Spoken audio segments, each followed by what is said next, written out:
इस वीडियो में हम लोग प्रश्न 1.2 का क्वेश्चन नंबर 5 हल करेंगे। तो कहा जा रहा है जांच कीजिए कि क्या किसी प्राकृतिक संख्या n के लिए, तो n कोई प्राकृतिक संख्या है। n का मतलब, प्राकृतिक संख्या का मतलब क्या है, 1 2 3 4 ऐसे डॉट डॉट कुछ भी। संख्या 6 का पावर n अंक 0 पर समाप्त हो सकती है, यही हमें बताना है। यानी कि n के जगह पे कोई भी प्राकृतिक संख्या यानी कि 1 2 3 4 कुछ भी रखिए और इसको हल करिए। तो जो संख्या हमें प्राप्त होगा तो क्या वह 0 पे समाप्त होगा, इसका मतलब क्या उसका इकाई का अंक 0 कभी आएगा कि नहीं, यही हमें क्या करना है, बताना है।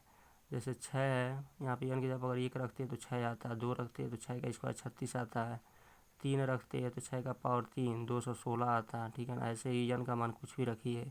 तो क्या n का कोई ऐसा मान है जिसको यानी जिसको हल किया जाए इसका मान, तो क्या वह 0 पे समाप्त होगा, यही आपको बताना है, ठीक है ना। तो कैसे इस प्रकार का सवाल हल करते हैं तो उसको देखिए।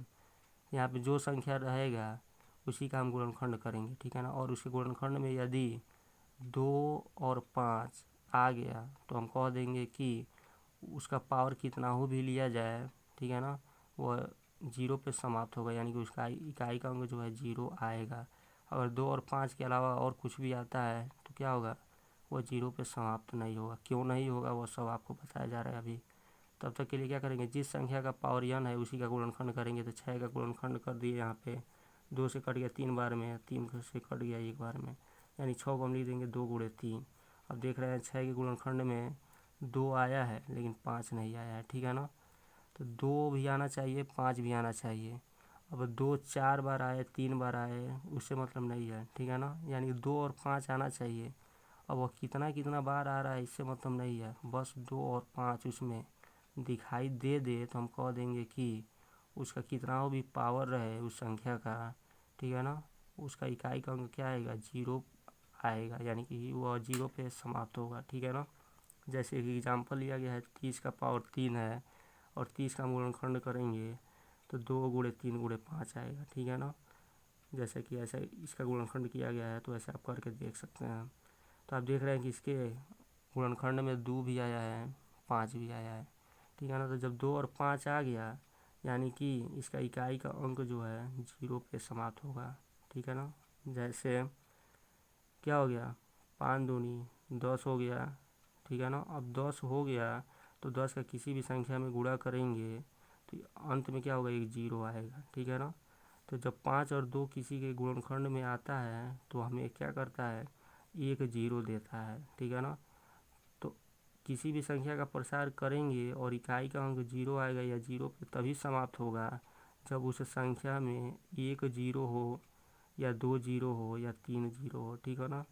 यानी कि दाहिने तरफ से या तो एक 0 हो, नहीं तो 2 0 हो, नहीं तो 3 0 हो, ऐसे अनंत 0 भी हो सकता है। तो दाहिने तरफ से होना चाहिए, यानी कि यहाँ पे आप 0 देख रहे हैं, इसका कितना भी पावर लिया जाए और इसका प्रसार किया जाए तो अंत में 0 आएगा। जैसे 3 का पावर 3 तो 27 हो गया, ठीक है ना। और यहाँ पे 0 है, ठीक है, तो एक 0 है, पावर 3 है तो 3 0, 1 2 3। तो आप देख रहे हैं 0 पे समाप्त हो गया, यानी कि इकाई का अंक क्या आ गया, 0 आ गया। अगर पूछा जाए 105 ऐसे लिखा रहे तो क्या यह, अगर मान लीजिए इसका पावर 4 है तो पूछा जाए क्या इसका इकाई का अंक 0 कभी आएगा, तो आप क्या करेंगे, इसका गुणनखंड करेंगे, ठीक है ना।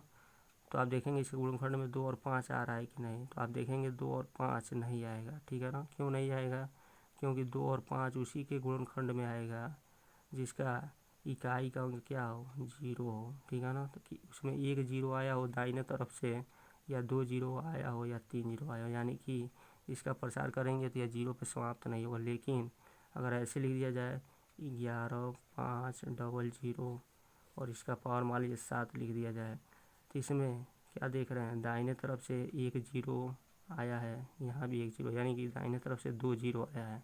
तो दाहिने तरफ से एक 0 आया हो, 2 0 3 0 कितना हो भी 0 आया हो, ठीक है ना। अगर इसका अभाज्य गुणनखंड करेंगे इसमें 2 और 5 अवश्य आएगा, ठीक है ना। इसीलिए तो जिसके अभाज्य गुणनखंड में 2 और 5 आएगा, ठीक है, उसी का कितना भी पावर दिया रहे तभी क्या होगा, वह 0 पे समाप्त होगा, यानी कि उसका इकाई का अंक क्या होगा, 0 आएगा। इसके अलावा कुछ भी दिया रहे तो वह 0 पे समाप्त नहीं होगा, ठीक है ना। तो आप देख रहे हैं 6 लिखा है और 6 में 0 कहीं नहीं है दाहिने तरफ से, यानी कि आप समझ जाएंगे कि यह जीरो पे कभी समाप्त नहीं होगा। तो इसको कैसे लिखेंगे, तो सिर्फ इसका गुणनखंड कर दीजिए और यह कह दीजिए कि इसके अभाज्य गुणनखंड में, ठीक है ना, 2 और 5 क्या है, नहीं आया है, ठीक है। तो इसीलिए क्या होगा, इसका इकाई का अंक जीरो पे समाप्त नहीं होगा, ठीक है ना। तो इसी बात को आपको कह देना है। तो यहाँ पे कैसे लिखेंगे उसको देखिए, तो लिखेंगे चूँकि 6 के अभाज्य गुणनखंड में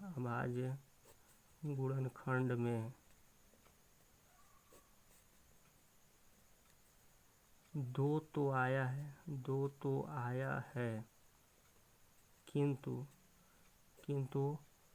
5 नहीं आया है, इसलिए क्या होगा, 6 का पावर जो n है, ठीक है ना, क्या होगा, अंक जीरो पर समाप्त नहीं हो सकता, ठीक है ना,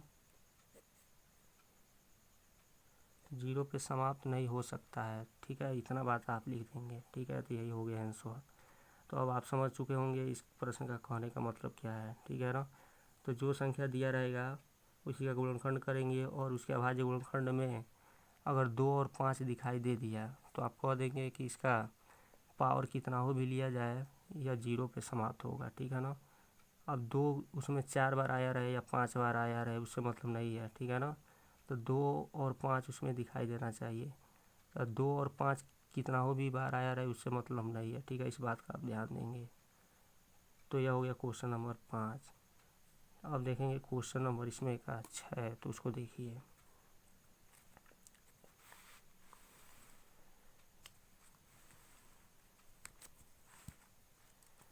तो क्वेश्चन नंबर 6 में आपको व्याख्या करना है कि यह जो संख्या दिया गया है और यह जो संख्या दिया गया है वह भाज्य संख्याएं क्यों है, यानी कि यह जो दिया गया है यह भी भाज्य संख्या है और यह भी भाज्य संख्या है। तो भाज्य संख्या किसे कहते हैं, जो अपने आप से कटे और 1 से कटे और इसके अलावा किसी और संख्या से भी कट जाए तो हम उसको क्या कहेंगे, भाज्य संख्या कहेंगे। तो हम इसको दिखाएंगे कि यह क्या हो रहा है, अगर इसको हल किया जाए तो कोई ना कोई एक संख्या ही आएगा, ठीक है ना। 11 का 7 में गुणा करेंगे, फिर 13 में गुणा करेंगे, कुछ ना कुछ आएगा, फिर उसको 13 में जोड़ेंगे, ठीक है ना। तो कोई ना कोई संख्या आएगा, तो वह अपने आप से तो कटेगा ही, 1 से कटेगा ही, इसके अलावा और किसी से कट जाता है तो हम क्या कह देंगे, इसको भाज्य संख्या कह देंगे, ठीक है ना। तो कैसे इसको हल करेंगे, तो इसको देखिए। तो हम मान लेंगे, पहले इसको हल करेंगे फिर इसको। तो इसके लिए हल किया जा रहा है, तो मान लेंगे कि माना ए बराबर इसको मान लीजिए। तो जैसे लिखा है वैसे लिख लेंगे। तो ए बराबर इतना मान लेंगे। अब हम क्या करेंगे, यूक्लिड विभाजन प्रमेय का नियम लगाएंगे। क्यों लगाएंगे अभी आप समझ जाएंगे। तो हम देखेंगे इसमें क्या कॉमन है, तो तीनों गुणा है और यह अकेले है। इस तीनों में और इसमें क्या कॉमन है, तो 13 कॉमन है, आप देख रहे हैं। तो 13 कॉमन ले लिए। तो यहाँ क्या बच गया, 7 और 11। तो 7 गुणे 11 और प्लस, ठीक है ना। यहाँ पे 13 कॉमन हो चुका है, तो 13 एकम 13। और यहाँ पे ए है तो ए लिख दिए, ए है तो ए लिख दीजिए, या जैसे वैसे लिख दीजिए। अंत में कुछ नहीं है तो हम 0 लिख सकते हैं, ठीक है ना।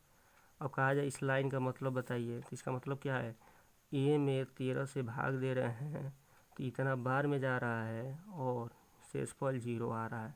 तो शेषफल 0 आने का मतलब क्या है, ए जो है 13 से पूरा पूरा कट जा रहा है और ए किसके बराबर है, तो इसके बराबर है, ठीक है ना। यानी कि यह जो संख्या दिया गया है अगर इसको हल किया जाए तो कोई ना कोई एक संख्या आएगा और वह संख्या जो है 13 से पूरा पूरा कट जाएगा, ठीक है ना। तो इस लाइन का मतलब यह है कि ए में 13 से भाग देने पर इतनी बार में जा रहा है और शेषफल 0 आ रहा है, यानी कि ए जो है 13 से पूरा पूरा कट जा रहा है और ए इसके बराबर है, यानी कि यही प्रश्न वाला, ठीक है ना। तो यह जो संख्या दिया गया है 13 से पूरा पूरा कट जा रहा है, ठीक है ना। तो यह 13 से कट गया, यानी कि अपने आप से तो यह कटता ही, 1 से कटता ही, इसके अलावा 13 से भी यह कट गया, ठीक है ना। अतः यह क्या है, भाज्य है, ठीक है ना। तो इसी बात को हम लिख देंगे। इसका मतलब क्या है, अतः हम लिख सकते हैं कि यह जो दी गई संख्या है 13 से क्या है, विभाज्य है। और अगले स्टेप में लिख देंगे जब यह 13 से विभाज्य है अतः यह क्या है, एक भाज्य संख्या है। तो उसी बात को लिखा जा रहा है। तो इस लाइन का मतलब क्या है, ये जो है 13 से विभाज्य है और ये किसके बराबर है, तो इसके बराबर है, तो उसको लिखेंगे, ठीक है ना।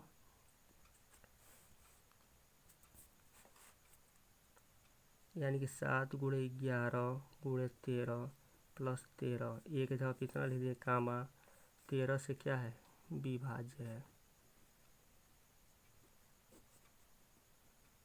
ठीक है। यानी कि यह जो है 13 से विभाज्य है, इसका मतलब क्या है, यह जो दी गई संख्या है वह क्या है, भाज्य संख्या है। इसका मतलब 7 गुणे 11 गुणे 13 और प्लस 13 क्या है, एक भाज्य संख्या है। क्यों भाज्य है, क्योंकि यह 13 से कट गया, ठीक है ना। तो यही हमारा क्या हो गया, आंसर हो गया। यानी कि हम इसको प्रूव करके दिखा दिए कि यह भाज्य क्यों है, ठीक है ना। तो इसी प्रकार इसमें का दूसरा वाला है उसको भी क्या करेंगे, हल कर लेंगे। तो दूसरा सवाल देख लीजिए इसमें का। अब इसके लिए हल करना है तो सेम टू सेम वही कंडीशन, ए बराबर मान लेंगे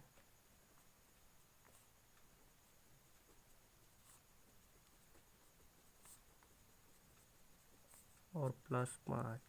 अब इसमें और इसमें क्या कॉमन है, तो 5 कॉमन है, तो 5 कॉमन ले लेते हैं। यहाँ क्या बचा, 7 गुणे 6, 5 कॉमन हो चुका है, तो यहाँ 1 बचा, ठीक है ना। तो 1 लिखने की आवश्यकता नहीं है, अब लिख देंगे 7 गुणे 6, यह कॉमन हो चुका है, तो 4 गुणे 3 गुणे 2 गुणे 1 और प्लस 5 कॉमन हो चुका है, तो 1, ठीक है ना।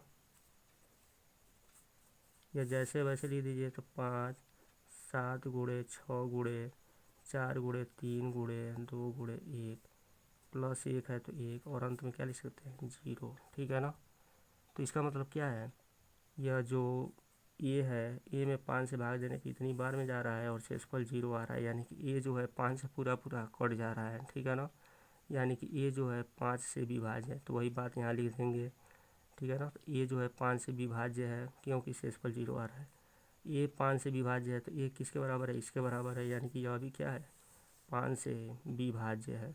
तो जब यह 5 से कट गया तो यह अपने आप से तो कटता ही, ठीक है ना। यानी कि इसको हल करते तो कोई ना कोई संख्या आता, तो अपने आप से तो कटता ही, 1 से तो कटता ही, इसके अलावा यह 5 से भी कट गया, अतः यह क्या है, भाज्य है। तो 3 लाइन लिखना है तो आप लिख लेंगे जैसा कि इसके पहले वाले सवाल में लिखा गया है, ठीक है ना।